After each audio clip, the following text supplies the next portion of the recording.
10th అయిపోయాక polytechnic చదవాలనుకున్నానండి. Coaching అది పెద్దగా తీసుకోలేదు. ర్యాంక్ కూడా తన్నేసింది. అప్పట్లో పాలిటెక్నిక్ అవకాశం లేదు. అంటే ఆ టైంలో అంత క్రేజీ ఉండేది పాలిటెక్నిక్ కోసం. ఇంజినీరింగ్‌లు అయ్యే చదివే స్తోమత మనకు లేదు. అప్పట్లో రియంబర్స్‌మెంట్ కూడా లేదు. ఇప్పుడు పరిస్థితి మళ్ళీ రివర్స్ అయ్యేలా ఉందండి.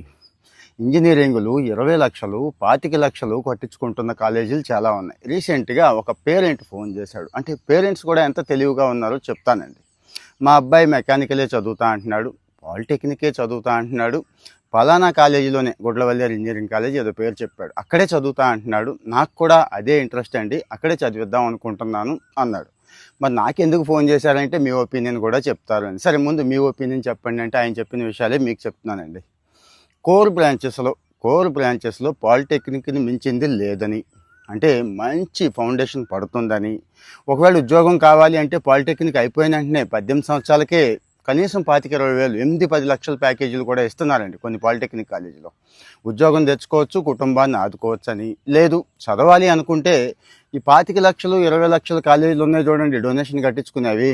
అక్కడ ఈసెట్ అని ఒకటి ఉంది మీకు తెలుసు కదా. రెండో సంవత్సరం బీటెక్ ఎంట్రీ ఇస్తారు. చచ్చినట్టు ఇవ్వాల్సిందే. కొన్ని సీట్లు అయితే ఖాళీగా ఉంచాల్సిందే. మరి ఈ మధ్య అంతా కోర్కి రిటర్న్ అవుతున్నారు కదా. మెకానికల్ కావచ్చు, సివిల్ కావచ్చు, ఎలక్ట్రికల్ కావచ్చు, ఈసీఈ కావచ్చు.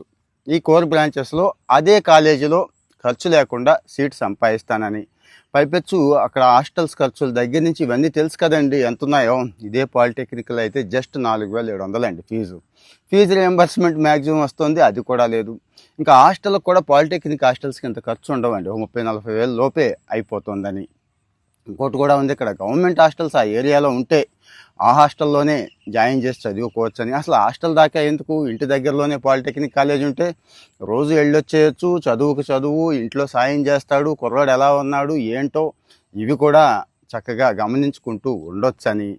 ఇవన్నిటితో పాటు అండి, పాలిటెక్నిక్ చదివిన వాడికి తర్వాత ఇంజనీరింగ్ చదువుతాడు చూడండి. ఏదైనా కంపెనీ, మంచి మ్యానుఫ్యాక్చరింగ్ కంపెనీ బ్యాక్గ్రౌండ్ వెరిఫై చేసేటప్పుడు ఈ ఇంటర్ చదివి ఇంజనీరింగ్ చదివిన వాడికంటే పాలిటెక్నిక్ చదివి ఇంజనీరింగ్ చదివిన వాడికి మంచి వెయిటేజ్ ఇస్తున్నాయంటండి. ఎందుకంటే పాలిటెక్నిక్లో మంచి ప్రొఫెసర్స్ ఉన్నారు, మంచిగా నేర్పుతున్నారు. కాస్త కష్టపడే తత్వం ఈ పిల్లల్లో బాగా ఉంటుందటండి. జనరల్గా అంటే ఇంటర్ చదివిన వాళ్ళని తక్కువ చేయడం నా ఉద్దేశం కాదు. కాస్త ఎక్కువ ఉంటుంది, ప్రాక్టికల్ నాలెడ్జ్ కూడా ఎక్కువ ఉంటుంది అంటున్నారు. సో మరి మంచి పాలిటెక్నిక్ కాలేజీలు ఉన్నాయి. నేను పాలిటెక్నిక్ జాయిన్ అవ్వాలా వద్దా అంటే ఇవన్నీ చెక్ చేసుకోండి. నేను ఇప్పటివరకు చెప్పినవన్నీ, ఆయన చెప్పినవన్నీ కరెక్టేనండి. ఇవన్నీ చెక్ చేసుకొని జాయిన్ అయిపోండి. ఇంకా ఏమైనా డౌట్స్ ఉన్నాయనుకోండి కామెంట్లో పెట్టండి. ఫాలో అవుతూ ఉంటే ఇలాంటివి బోల్డ్ అని షేర్ చేసుకుంటూ ఉండొచ్చు. మన వాళ్ళకు కూడా షేర్ చేయండి. Thank you.